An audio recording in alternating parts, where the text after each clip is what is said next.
ইসলাম হচ্ছে very open minded religion, সবাইকে accommodate করতে পারে। পৃথিবীতে যত ফেইথ আছে, Islam is more accommodative than any other faith. যে কোনো ফেইথ বা বিশ্বাসের চেয়ে ইসলাম ভেরি অ্যাকোমোডেটিভ, সবার জন্য খোলা। The door of Islam is open for everybody 24/7। যখনই কেউ আসতে চায় ইসলামে ওয়েলকাম। একজন খ্রিস্টান ভাই যদি বলে যে আমি মুসলিম হতে চাই, তার জন্য কোনো বাধা আছে বলেন? আমাদের পক্ষ থেকে কোনো না আছে নাকি? আচ্ছা, কোন ইহুদি যদি বলে মুসলিম হব, কোনো সমস্যা? কোন নাস্তিক যদি বলে, কোন পাহাড়ি নৃগোষ্ঠী চাকমা যদি বলে, কোনো সমস্যা আছে? কিন্তু আপনি যদি বলেন যে আমার ইহুদি হতে বড্ড মন চায়, আমি এখন মুসলিম তো আমি ইসলাম ছেড়ে দিয়ে ইহুদি হতে চাই, ইহুদি হতে পারবেন? পারবেন না। যদি জেনে না থাকেন জেনে নেন, চাইলেই কেউ ইহুদি হতে পারে না। ইহুদি হতে হয় বাই বর্ন, জন্মসূত্রে। তাও আবার বাবা ইহুদি হইলে হবে না, কি আজীব তামাশা। মা ইহুদি হইতে হবে। ইহুদি মায়ের পেট থেকে যদি কেউ জন্মায় তাইলে সে ইহুদি। কিন্তু আমাদের ধর্মে এরকম নিয়ম আছে বলেন তো? না। তাহলে ইসলামটা হচ্ছে সার্বজনীন, এখানে কোনো সাম্প্রদায়িকতা নেই, কারণ ইসলাম সকল সম্প্রদায়ের জন্য এসেছে। আলহামদুলিল্লাহ পড়েন। ইসলামের সাম্প্রদায়িকতা আছে না, এটা সকল সম্প্রদায়ের জন্য এসছে। যেমন দেখেন, ইসলামের রব আল্লাহ তাআলাকে আল্লাহ কিভাবে পরিচয় করায় দিচ্ছেন। আল্লাহ বলছেন সূরা ফাতিহার শুরুতে, আমরা প্রতিদিন এটা রিসাইট করি, আমরা পড়ি আলহামদুলিল্লাহি রাব্বিল, সবাই পড়েন আলহামদুলিল্লাহি রাব্বিল আলামিন। প্রশংসা সেই আল্লাহর যিনি হচ্ছেন রব্বুল আলামিন, মানে জগৎ সমূহের রব।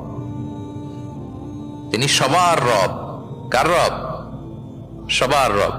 তিনি কিন্তু বলেন না আলহামদুলিল্লাহ রব্বিল মুসাল্লিন, তিনি শুধু মুসল্লিদের রব বলছে। রব্বিল মুসলিমিন, শুধু মুসলিমিনদের রব বলছে। হ্যাঁ, রব্বুল হাজিন, শুধু হাজি সাহেবদের রব বলছে না। তিনি কি বলছেন? রব্বিল আলামিন। তাহলে তিনি গোটা জগতের রব, সবার রব তিনি। ইসলামের দরজা সবার জন্য খোলা। দ্য ইউনিভার্সালিটি অফ ইসলাম, যে আপনাদেরকে বুঝাচ্ছি আল উমুম, খেয়াল করে দেখেন যে আল্লাহ যখন নিজের পরিচয় দিচ্ছেন তিনি বলছেন আমি সবার রব। তিনি কার রব? তিনি সবার রব। আলহামদুলিল্লাহ রাব্বিল আলামিন। এবং রাসূলুল্লাহ সাল্লাল্লাহু আলাইহি ওয়া আলিহি ওয়াসাল্লামের পরিচয় যখন আল্লাহ তাআলা করায় দিচ্ছেন, তখন আল্লাহ বলছেন ওয়ামা আরসালনাকা ইল্লা রাহমাতাল লিল আলামিন, I have sent you as a mercy for all the worlds. নবী হে, আপনি গোটা বিশ্বের সবার জন্য রহমত। সুবহানাল্লাহ। আল্লাহ বলছে যে শুধু মুসলমানদের জন্য রহমত? কথা বলেন। শুধু আরবদের জন্য রহমত? শুধু সাদা চামড়ার মানুষদের জন্য রহমত? শুধু পুরুষদের জন্য রহমত? রহমত কাদের জন্য বলেন তো দেখি, বুঝে থাকলে। আল্লাহর হাবিব সাল্লাল্লাহু আলাইহি ওয়াসাল্লাম কাদের জন্য রহমত বলেন তো? সবাই, সবার জন্য রহমত। দেখেন ইউনিভার্সালিটি অফ ইসলাম, ইসলাম যে সবার জন্য। আচ্ছা, আল্লাহও সবার, রাসূলও সবার। এবার ইসলামের কিতাব কোরআনের দিকে যদি খেয়াল করি, কোরআনের পরিচয় দিতে যে আল্লাহ তাআলা বলেছেন ইন হুয়া ইল্লা যিকরা লিল আলামিন, নিশ্চয়ই কোরআনটা হচ্ছে জগৎবাসীর জন্য যিকরা, উপদেশ, রিমাইন্ডার। তাহলে কোরআনও সবার জন্য নাকি শুধু আমাদের? প্রিয় ভাইরা, কোরআন কি শুধু আমাদের বই?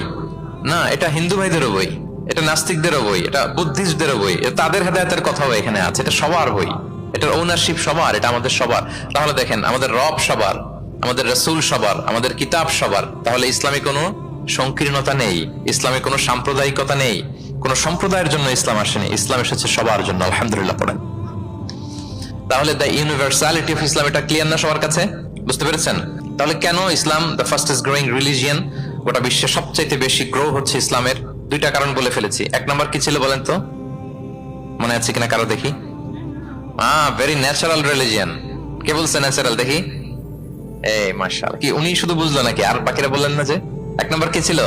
ন্যাচারাল। ইসলাম হচ্ছে ভেরি ন্যাচারাল রিলিজিয়ন, স্বভাবজাত, প্রাকৃতিক ধর্ম। আমাদের মনের সাথে, প্রকৃতির সাথে খাপ খায় না এরকম কোনো আইন বিধান ইসলামে নাই। গেল। দুই নাম্বার কি বললাম? জোরে। সার্বজনীন, সার্বজনীন ধর্ম, সবার। এটা কোন নির্দিষ্ট গোষ্ঠী, কোন সম্প্রদায়ের জন্য ইসলাম আসে নাই।